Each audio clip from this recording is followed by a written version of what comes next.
If you guys are joining us from our Castle Combe video, I'm Chris, I'm from the Just Drive YouTube channel, and Lex is usually on the channel as well. Essentially, if you would have seen when we were on track, we had just a few little problems, one of them being with the engine mount and causing a massive issue, and the other one being, well, an example you can see on the wall where the exhaust manifold has been blowing out the bottom. We lost a bolt while on track, and there is also, it's hard to see from the top, some cracking to the manifold itself. But today, when we tried to start the MR2, the car was very much so struggling to start. So I'm going to see if I can replicate that now and show you guys what's going on. Let's see if she starts, make sure she's out of gear. And she is not idling correctly at all and running extremely rough. And as you'll be able to see from the starting of the car, it's not idling great.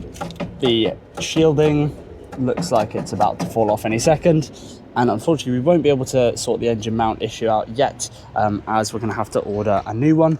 But for now, let's see if I can get the shielding off the top of the manifold, and then from there see if we need to tighten any of the bolts underneath and see how bad, if the cracking is there, and just essentially see how bad it is. So I can see that we're missing a bolt out the side of the manifold there. All these bolt areas are rotten completely through, so I should hopefully just be able to pull this thing out through the top, which would make life a lot easier than having to grind it or anything along those lines.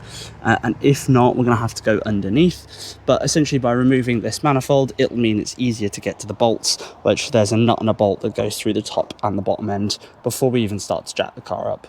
Whilst removing the temporary engine mount we had going on for us, I have noticed that there is a little bit of a split in this return line into the throttle body, which, wow, that's actually quite deep and could actually be causing a bit of an issue for us.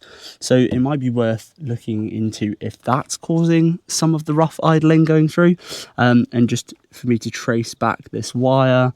Now, I'm not going to use this as a permanent fix, but we're just going to see if that does help with idle, and then hopefully we can then sort out the rest of the manifold issues.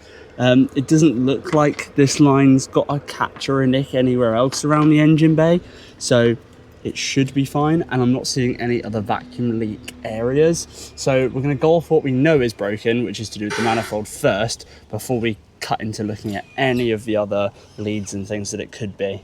For better access to the manifold, I'm just going to take the strut brace off with a 14mm socket and my trusty Makita impact. Wait, hang on. It's already out. And this is the engine shake, just to show you guys without the ratchet strap that, yeah, there's definitely a bad bushing down that side. Besides this, what I'm seeing so far is that the manifold and manifold gasket is just done for, like completely cooked. As for where it's blowing out the bottom, or has been blowing out the bottom, I am going to have to go under the car to investigate that a little more. I've just jacked the car up, so let's go underneath and have a look, shall we? Looking from underneath, although the bolt is definitely not correct and we do know that we've lost some of it, the stud that's through here is on the nut that I put it on, so it is holding tight despite what's, you know, gone on so far. I'm going to see if I can undo it and put an actual bolt through there instead of it just being a nut and then pretty much nothing on the top. But it's a bit of a strange one, if you ask me. I'm not seeing like a normal point of failure or a big point of failure, besides the manifold gasket looking really old and tired, and just a few little oil leaks here and there. But yeah, the bushing here, if you can see, is definitely done for, which is quite worrying because it's going to throw all my geometries off and probably cause more damage to the rest of the car. So we know we need to replace that. Let's dive a little more into this manifold and see what it's saying. And it's a good thing we're checking for problems on this car, because this auxiliary belt is pretty much in half. So this is definitely going to need replacing. I did tension it a little while back, whether I've over tensioned it or it's just died over time, this is definitely something to look at. But for now, I've removed the stud that was causing issues in the manifold, and it looks like somebody has been here before. There's a little thread extender sort of unit that they've basically not been able to find the right stud or bolt, and they've just put that around it to try and bodge it to work. And yeah, that explains why we've had some troubles with this and it flew off when we were on track. And now I wasn't able to show much of the process, but I've got a new stud and nut in now. So on the ordering list is obviously going to be one of these belts, which is a great old time. Fortunately, this isn't one of the hardest belts to do. It's looped around literally 2 areas, and the tensioner you can see is just up there, so that'll be nice and easy. We are definitely going to look to have a manifold gasket because that's not looking great. But the only issue now is that if this doesn't start with tightening this back up, then it's definitely causing a bad leak through the manifold like we're suspecting. Or it could be a bigger issue. It could be compression related, it could be fuel pump related. So let's just slowly tick off as we go along and see if we can figure this out. Even after getting the stud in, we're still having some issues. So I've taken a couple of the spark plugs out. One of them was quite covered in oil, the other one was looking slightly lean, and we're just going to work our way down and hopefully not have to pull the compression test out. And that looks like there's quite a lot of liquid down there. I think it's oil, so that could also be why the car is running a bit dodgy. So we might have found the issue. Rather, the oil is leaking through the spark plug. Yeah, that's bad. That might be why we're misfiring, as well as the crusty, dusty manifold, but dang, that's really oily.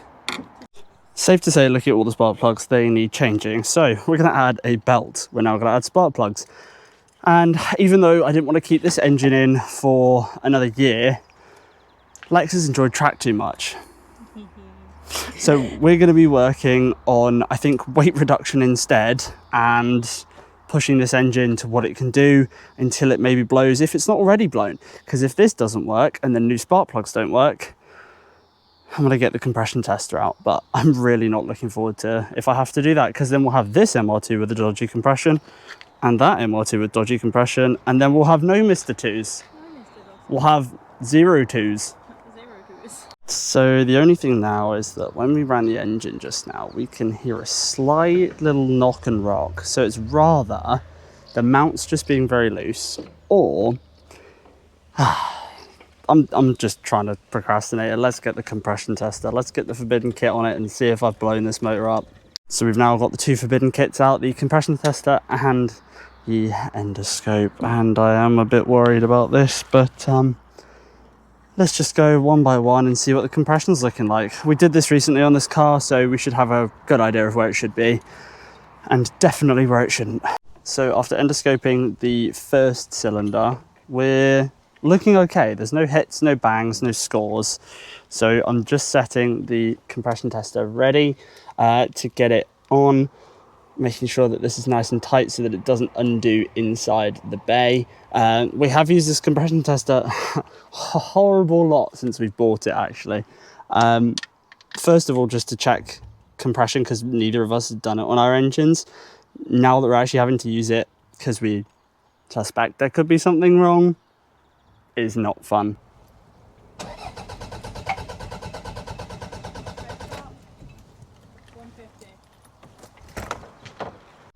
No hits, no dinks, no scores. Oh, maybe a little bit of something. That could just be some just random debris.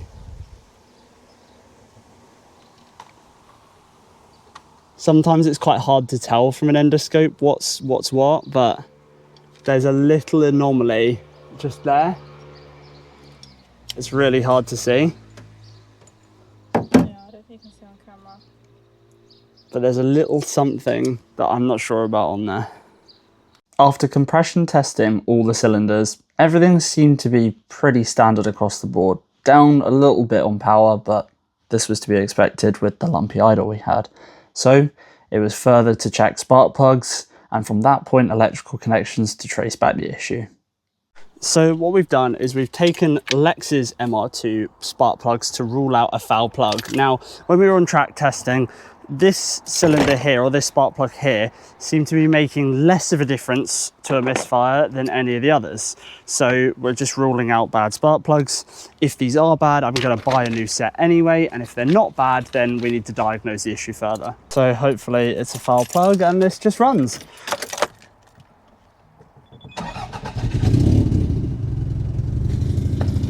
No. No. I don't think so.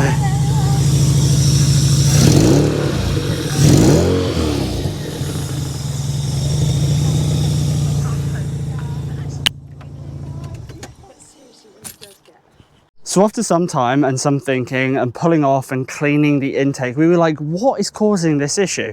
And don't get me wrong, in this video, we're still going to be changing the aux belt and everything. However, this sensor under here was all that was causing that misfire.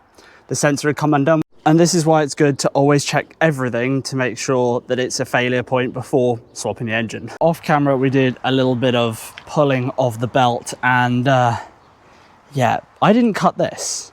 So something had clearly got up in there, started ripping it to absolute shreds. So we're not going to risk it. We've bought another belt. The part number is here. Now with this belt, it was a weird one. We tried to get this size, or the correct size. We actually had to read it off of the belt itself.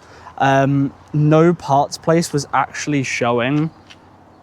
No parts place was actually showing this exact same belt as fitting. Just for reference, I have a 3S GE and it's a just 2 litre 170 stock power.